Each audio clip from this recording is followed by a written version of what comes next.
বাংলাদেশের রাজনীতিতে এমন কিছু দ্বন্দ্ব আছে যা ব্যক্তিকে ছাড়িয়ে ইতিহাসের রূপ নেয়।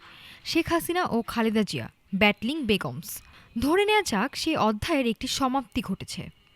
তখন প্রশ্ন উঠেছে, শোকবার্তা কি সৌজন্য নাকি ভণ্ডামি?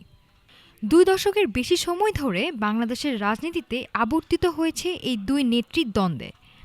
ক্ষমতা, প্রতিশোধ, মামলা, আন্দোলন সবকিছু মিলিয়ে রাজনীতি হয়ে উঠেছিল ব্যক্তিকেন্দ্রিক।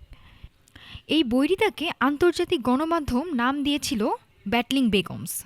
২০২৩ সালে এক বক্তব্যে খালেদা জিয়াকে নিয়ে শেখ হাসিনার মন্তব্য নতুন করে বিতর্ক তৈরি করেছিল।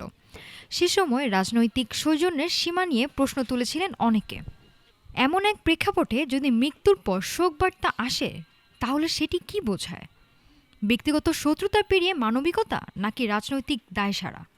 ব্রিটিশ সাংবাদিক ডেভিড ব্যাগম্যান প্রশ্ন তুলেছেন, এই শোকবার্তা কি মহানুভবতা নাকি রাজনৈতিক ভণ্ডামির বহিঃপ্রকাশ? তার মতে, দীর্ঘদিনের নিপীড়ন ও বৈরিতার পর এমন বার্তা কতটা আন্তরিক তা নিয়ে সন্দেহ থাকাই স্বাভাবিক। বাংলাদেশের রাজনীতিতে শোকও হয়ে ওঠে রাজনীতির অংশ।